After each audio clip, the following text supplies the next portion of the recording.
হাসতে নিজে শিখো, কারণ কাঁদতে তো সবাই শিখিয়ে দেবে। আসলে জীবনে নিজের শখগুলো, নিজের স্বপ্নগুলো নিজেই পূরণ করতে হবে। কেউ আপনাকে শখ পূরণ করতে আসবে না, আর আপনাকে বিপদে পড়লে সাহায্য করতে আসবে না। আপনার বিপদ আপনাকেই সামলে নিতে হবে। আর আপনার অসুস্থতা হলে আপনাকেই সুস্থ হওয়ার জন্য আপনি লড়াই করতে হবে। আপনার সাথে কেউ আর লড়াই করতে পারবেন না। তো যাই হোক, আর কিছু বলার নাই। তো লাইজুরের লাইফস্টাইল ব্লগ থেকে স্বাগতম। তো ভোরবেলা আপনাদের সাথে ভিডিওটি শুরু করলাম। তো শুভ সকাল সবাইকে। আশা করি সবাই ভালো আছেন, আর সবাই সুস্থ থাকেন, ভালো থাকেন, এই কামনাই আমি সবসময় করি। আর সুস্থ তো হয়েছে আল্লাহর নিয়ামত। আর এই প্রাকৃতিক দৃশ্যটা আসলে সকাল ভোরবেলা অনেক ভালো লাগে। তো আজকে চলে আসলাম ছাদ বাগানে ভোরবেলায় সবজি কাটার জন্য, কারণ ভাবলাম আজকে আপনাদের সাথে একটু শেয়ার করবো আমাদের সবজি ফাড়াটা। যেহেতু আমি প্রায়ই সবজি নেই, আমার সবজি ছাদ বাগান থেকে, কিন্তু ভিডিও শেয়ার করা না। চারিদিকে যে মানুষ দেখা যায়, একটা বিরক্ত হয়, নিজের লাগে কি জানি কীভাবে অনেক কিছু ভেবে আর ভিডিও করি না। তো মানুষ না থাকলে করি, তো সবসময় করে উঠেও না। তো আজকে কিছু সবজি ফেলে নিলাম গাছের, আর কিছু বীজের জন্য রেখে দিলাম। এগুলো বীজ ফুক্তই গেছে, পাকলে বীজ করে নেব। আমি বীজ আর কিনবো না, এগুলোতে আবার নতুন করে বীজ করে নেব। এইভাবে আমার ছাদ বাগানটা আস্তে আস্তে আমি বড় হয়ে নিতেছি। তো আস্তে আস্তে আমি চেষ্টা করবো আমার ছাদ বাগানে লাউ কুমড়াটা চাষ করার জন্য। নিচে আমি এগুলো রোপণ করছি, বাট এগুলো ওখানে জানি সব বৃষ্টিতে ধুয়ে আর নষ্ট করে দিছে। তখন উপরেই চেষ্টা করব, ছাদের উপরেই লাগাবো। বাসায় এসে নাস্তা রেডি করলাম, খাওয়া দাওয়া করলাম, সবাই বিদায় দিলাম। এখন মেয়েও স্কুলে বিদায় দিয়ে দিলাম। মেয়েকেও সময় দিতে হয়, সামনে যেহেতু তার এক্সাম, অনেক এখন পড়ালেখার চাপ।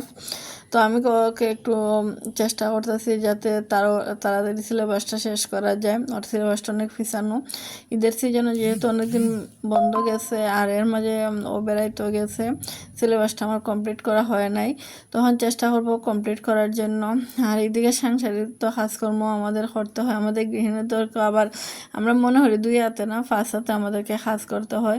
একদিকে বাচ্চা সামলাও, তার পড়ালেখা সামলাও, তার আবার স্কুল সামলাও, তারপর দিদিকে রান্না বান্না করো, ঘর গুছাও। আর একটা বাচ্চা দেখবেন শুধু যেন তার সাথে সময় দিতে হয়। মেয়েটা যেহেতু একা, তারা কিন্তু সময় দিতে হয়। তারপর আমি তেমন একটা সময় দিতে পারি না, আমি অনেক কাজে ব্যস্ত থাকি। আপনারা তো ভিডিওতে দেখেন, আর ভিডিওর বাইরে তো বুঝেন আমার অনেক অনেক কাজ থাকে, যার কারণে আমি তেমন একটা সময় দিতে পারি না। সারাদিন আমাকে কাজের মাঝে থাকতে হয়। হয়তো আমি 1-2 ঘন্টা রেস্ট নিই, আর সারাক্ষণই আমার অনেক কাজ থাকে।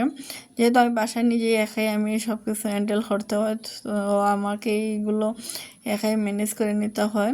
তো তাই আমি তেমন একটা সময় দিতে পারি না মেয়েকে। তবে মেয়ে ওর তেমন একটা সময় পাই না। আমি তাকে আবার পড়াইতে যতটুকু সময় লাগে, বের করা লাগে, আমি ততটুকু করি। কারণ মেয়ে যে মানুষই, বাচ্চা যে মানুষই না হলাম, তাহলে তো আমার এই পরিশ্রমের কোনো দাম নেই। তো এদিকে মাংস রান্না করলাম, আর মেয়ে তো গরুর মাংস পছন্দ হয় না, ওর জন্য মাছের ডিম দেওয়া মাছ আর খাটল বিচে তরকারি রান্না করলাম, বেগুন ভাজি করলাম, ঢেঁড়স ভাজি করলাম। তো এই দুইটা না হলেও তো ভাবলাম নষ্ট হয়ে যাব, আর গাছের তরতাজা খাইতে কিন্তু অনেক মজা। বাজারতে তো ফ্রিজে রেখে খাইতে খাইতে আর মজা লাগে না। তো একটু তাজা খেয়ে বানাই নিলাম আর কি। তো যাই হোক, যতটুকু খাওয়া যাক। তো এইদিকে চলে আসলাম আমার বেডরুমটা গুছাতে। তো এইদিকে অন্য রুমগুলো সব গুছিয়ে চলে আসলাম। এখন ফাইনালি আমার বেডরুমটা গুছিয়ে নেব।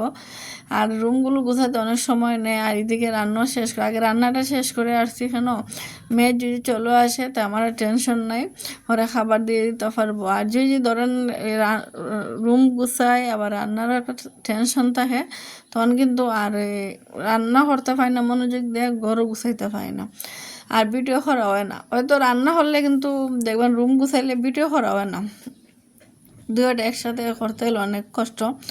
তো তাই ফাইনালি দেখেন আমি বেডরুমটা গুছিয়ে নিলাম। তো আমার বেডরুমে আমার বিছানাটা কীরকম হয়েছে সবাই একটু কমেন্টে জানাবেন। অনলাইন থেকে আমি আনলাম। তো জানি না, আমার আসলে চয়েস তেমন একটা ভালো না। তো আপনার ভাইয়া বলতেছেন মোটামুটি ভালো হয়েছে, অত ভালো হয়েছে না, আরও গর্জিয়াস আনার কথা বলছিল। তবে যাই হোক, যে এটা দুইটা তো আমার লিয়ে সহজ হবে, তাই এমনই আনছি। তো বিকেলের নাস্তাটা একটু শেয়ার করে নিলাম, চা আর পাঁপড় ভাজি করে নিলাম, আজকে এগুলোই নাস্তা খাইব। আর ভালো থাকুন ভিউয়ার্স, ভিডিওটি সম্পূর্ণ দেখবেন। আসসালামু